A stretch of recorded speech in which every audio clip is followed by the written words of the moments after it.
is your toughest critic? Well, it's you actually.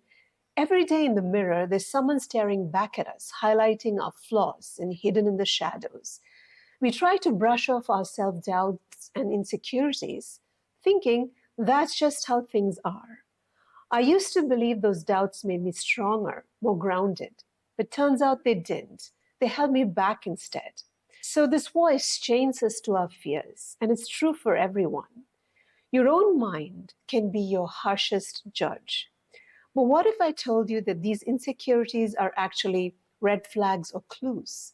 They're telling us our self worth needs more attention, more nurturing. And here's the thing, self esteem is not fixed. It's this huge shifting landscape that changes with every experience we have. And many people don't even realize they have low self esteem because low self esteem isn't just about feeling down or lacking confidence. It's sneakier, more cunning. It's that quiet voice that questions your worth, even in the middle of your successes. So meet Alex and Jordan. Alex breezes through life. His confidence seems rock solid. But Jordan, every bit successful on the outside, struggles with feelings of inadequacy. Both are high achievers, yet their inner stories couldn't be more different. Does Alex stumble? Sure, just like everyone else. But he gets right back up. His belief in himself remains solid. Now, don't think for a moment that he never has self doubt or isn't affected by others' opinions.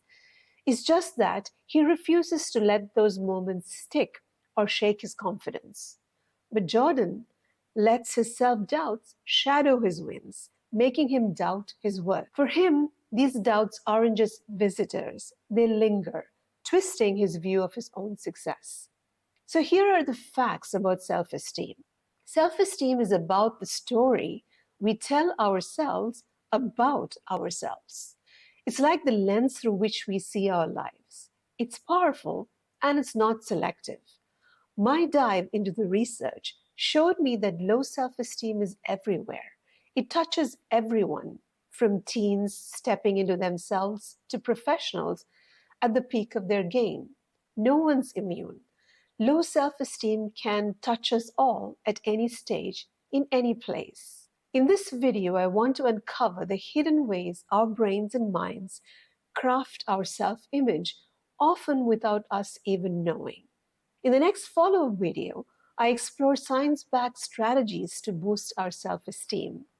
And if this content resonates with you, please do support the channel by subscribing and sharing the video with others.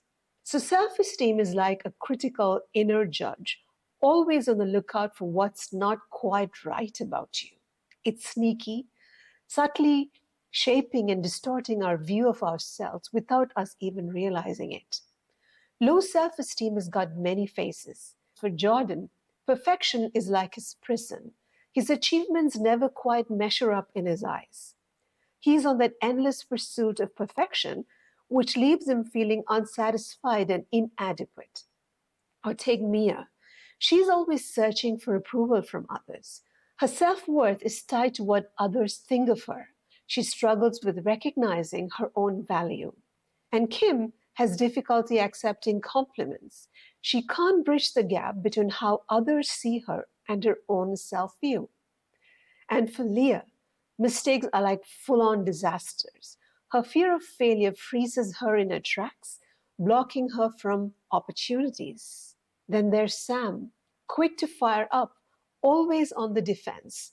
Aggression is his shield against his feelings of being vulnerable. For him, every challenge is a battle, every critique is a war. But what he is actually fighting is his own self doubt. What ties all these characters together isn't their actions or reactions. It also isn't about our mistakes or the achievements we can list. It's about how we really feel about ourselves. It's that subtle feeling of not quite measuring up. And that feeling is universal. It touches everyone at some point. Now, we've all got masks we put on. Masks of the qualities we admire, like courage, humility, selflessness, self-discipline, independence, etc. Older generations, we grew up being told that these are the makings of a solid character. But here's the catch. When we start measuring our worth by just these traits or our wins, we are skating on thin ice. Take Anne, who is in her 60s, always putting others first and never says no. A saint. But deep down, she's struggling, feeling like she's never enough unless she's there for everyone else.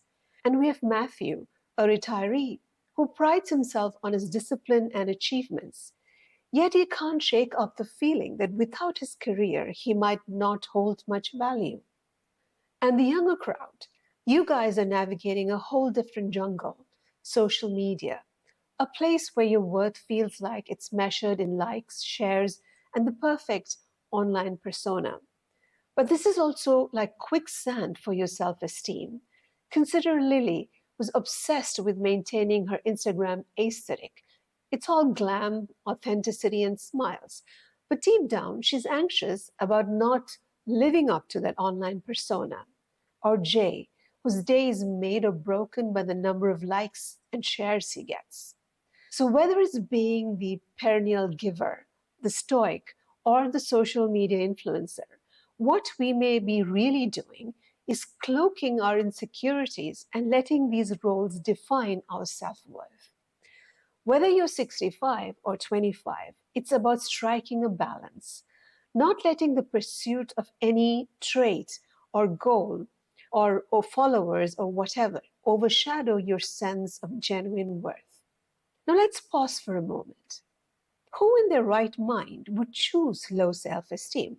Nobody wakes up and decides they want to feel inadequate. So, this means that if we do struggle with low self esteem, then we genuinely lack something or we really have some inherent flaws, right? We assume our self criticisms and doubts are spot on. We are convinced those inadequacies are real facts, and we do think we have evidence for them. But what if everything we believed about ourselves, all those thoughts, emotions, and feelings, and how our brain and mind works, isn't as accurate as we thought? What if we've actually been misled? Because the truth is, we have not been taught to manage our thoughts, to question our self assumptions and perceptions. So it's time to dig into what's actually going on beneath the surface of low self esteem. We often assume our brain, our mind, and who we are all sort of one. But your brain, with its complex biology, and the mind, a vast world of thoughts and emotions, are not the same. Sure, we know this, but in the hustle of life, we forget. We mix them up, and so we misunderstand the reality behind our thoughts, feelings, and actions. Imagine your brain as the ultimate command center. It's all action all the time. Every heartbeat, but also every thought, every emotion originates here. Neurons firing, chemicals mixing, that's your brain, the physical, tangible part of you that runs the show from behind the scenes. Now picture your mind as a canvas or screenplay of your life, which is directly influenced by that brain activity. It's where all that brain activity gets translated into thoughts, feelings, and perceptions. Your brain sketches the outlines, and your mind fills in the colors and dialogue, creating the unique story of you. Your story comes to life in this ongoing chat between your brain and mind. They continuously interpret your world and your experiences every second without your conscious awareness. So, your unique perspective is essentially running on autopilot, scripted by your brain and mind in collaboration. This automatic script is what shapes how you see the world and also yourself.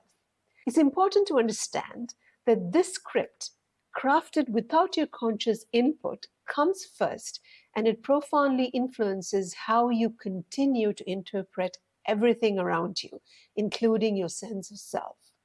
Now, you think your brain and mind have got your back, right? Their script should lead you straight to success, happiness, and sky high self esteem, shouldn't it? They should be in your corner, cheering you on to nailing that job, acing that test, or making deep, satisfying connections in relationships or whatever. You'd expect them to be your ultimate support squad in every challenge. But here's where the plot thickens. Your brain has its own agenda. That big job or life changing test or relationship or even your happiness is not its priority. No, your brain is playing a different game, the game of keeping you alive. And to do that, it's always opting for the quickest, easiest route out of any danger it perceives. The brain's survival instinct is gold when there's real physical danger, like hitting the brakes to dodge an accident or sprinting from a threat. Perfect. But not every situation is immediate life or death. The problem is your brain acts like it is. It doesn't always distinguish between real physical and emotional threats. All perceived threats are the same. It can perceive your worry about a personal challenge as a full blown emergency, like a critical threat. So it slams the panic button, flooding you with even more anxiety and more self doubt. It does this by releasing stress hormones like adrenaline and cortisol, priming your body for immediate action. Now, why in the world would it flood you with more self doubts and anxiety? Because his intention is to get you out of that situation and to safety and doing the quickest and easiest thing it can make you do, fight or flight. And so, what it's really doing is holding you back, urging you to run from the very situations you want to face with as much composure, confidence, and reflection as possible.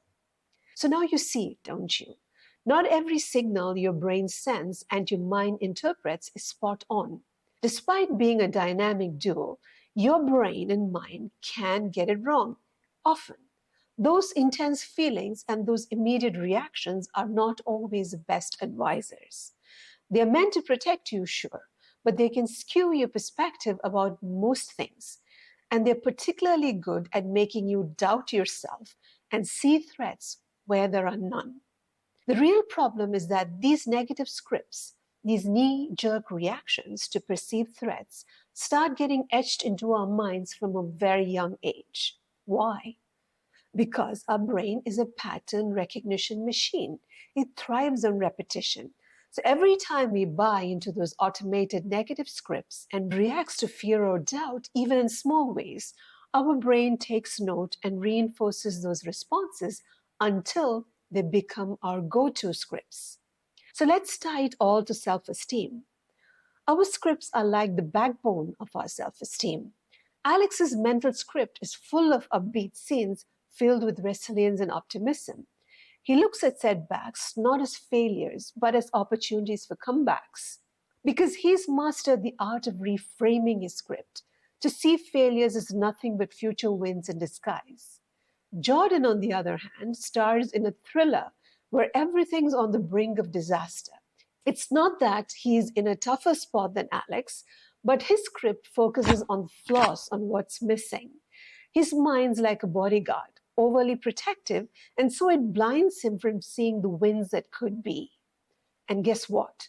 We all have these automated old negative scripts that pop up, nibbling away at our self worth.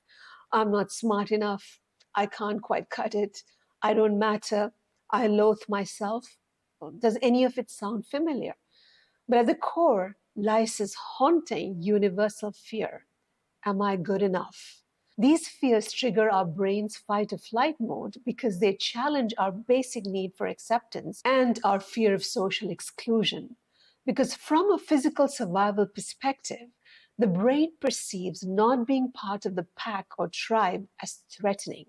And so it amplifies this basic fear of not being good enough. So we may develop ingrained scripts that dread rejection, fear failure, or worry about not living up to what we or others expect. And these scripts profoundly impact how we see ourselves. But here's the clincher. You're the director of this movie. You're not just a player, a bystander, or a victim of your own story. However overpowering your doubts may feel, you do have the power to challenge the script, tweak the scenes, choose which parts make it to the final cut. That's why this quote is so accurate. The only person who can pull you down is yourself, and you don't have to let yourself pull you down anymore. It's time to recognize that those automatic thoughts we tell ourselves about who we are, what we can do, and how others see us are automated, outdated, defensive mechanisms of the brain. Understanding why your brain and mind creates these negative scripts, which are not the reality, is a first step to taking back control. We can keep the parts that work and gently but firmly rewrite what doesn't. And that's where the real change begins. So stay tuned for the next video where we'll dive into how we can rewrite our negative scripts and use the brain's own mechanisms to build healthy self-esteem. So catch you on the flip side.